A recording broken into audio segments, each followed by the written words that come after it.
Halo semua, perkenalkan kami dari kelompok 11 mata kuliah pengantar ilmu hukum yang beranggotakan Cicila Frente Damayanti Simbolon, Estra Sari, Riri Dematmaro, dan Salmo. Di sini kami akan memaparkan paper kami yang berjudul Pembentukan Kelompok di Lingkungan Mahasiswa. Aristoteles berpendapat bahwa manusia adalah zoon politikon, yang artinya manusia selalu yang bergaul, bermasyarakat, dan membentuk kelompok. Menurut Slamet, kelompok adalah dua atau lebih orang yang berhimpun atas dasar adanya kesamaan, berinteraksi melalui pola atau struktur tertentu guna mencapai tujuan bersama dalam kurun waktu yang relatif panjang. Menurut pendapat kami, mengenai kelompok tidak jauh berbeda dari apa yang diungkapkan di atas. Kelompok adalah sekumpulan orang, dua orang atau lebih, yang memiliki tujuan yang sama dan diwujudkan dalam bentuk kerjasama antar anggota. Bentuk kerjasama tersebut dapat berupa gabung atau pool, urut atau sekuensial, timbal balik atau reciprocal, dan tim atau tim. Pembentukan kelompok sendiri dapat terjadi di mana saja, melalui dari masyarakat, sekolah, sampai ke perguruan tinggi. Salah satunya mahasiswa. Dalam proses pembelajaran, sebagai mahasiswa pasti sering sekali ditugaskan untuk membentuk kelompok, kemudian mengerjakannya dan mengumpulkannya dalam waktu yang telah ditentukan. Hal ini bisa terjadi kapan saja selama kita masih menjadi seorang mahasiswa. Maka dari itu, perlunya mengenali anggota kelas satu sama lain.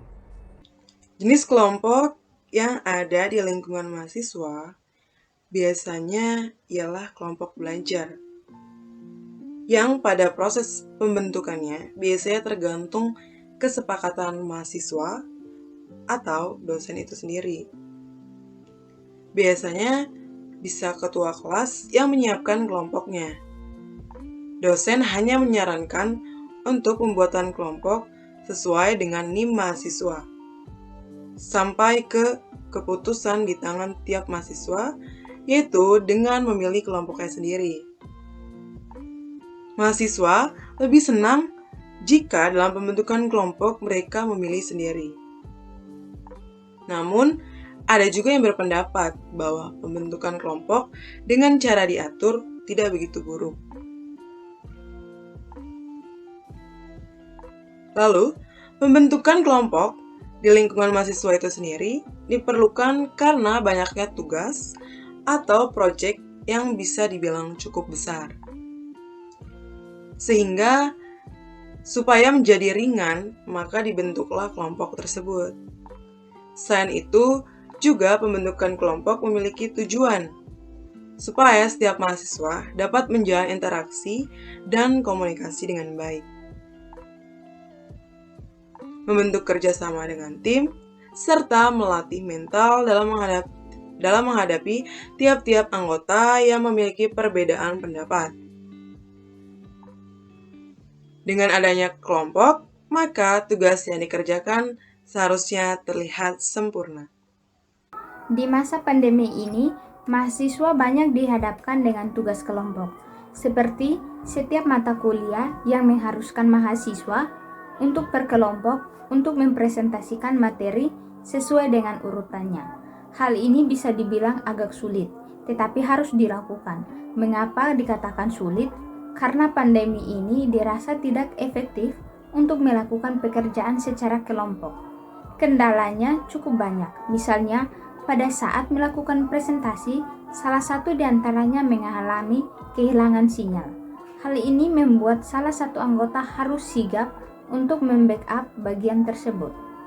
Untuk mengorganisasi tugas, dalam kelompok kami dilakukan dengan cara memberikan tugas tiap bagian pada anggota. Setelah dibagikan masing-masing mengerjakan, dan setelah selesai, maka tugas tersebut dikumpulkan menjadi satu tugas yang utuh. Setelah siap, maka tugas itu diberikan kepada dosen pengampu mata kuliah tersebut.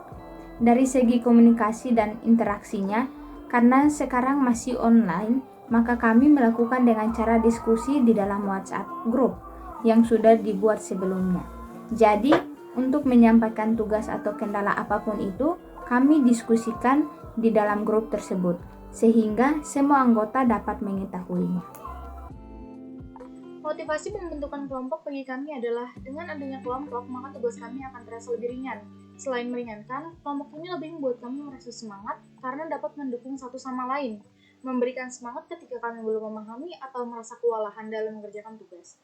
Dengan adanya kelompok juga, kami dapat berpikir bahwa tugas ini bukanlah tanggung jawab satu orang saja, melainkan tanggung jawab bersama. Maka dari itu, sebagai kelompok, maka kita harus mengerjakan bersama dengan kesadaran bahwa ini adalah nilai dan tanggung jawab bersama. Dengan begitu, pembentukan kelompok bagi kami sebagai mahasiswa sangat menguntungkan, karena dapat meringankan tugas bersama dan melatih kita untuk bekerja sama dalam satu tim. Maka dari itu, pembentukan kelompok penting. Sebagai mahasiswa, kita harus menyadari bahwa tugas kelompok akan menjadi tanggung jawab bersama dan hasilnya pun akan menjadi hasil bersama juga. Jadi, harus adanya kesadaran di dalam diri mahasiswa satu dengan yang lainnya. Baik, itu dia pembacaan paper dari kelompok kami. Sekian dari kami, terima kasih.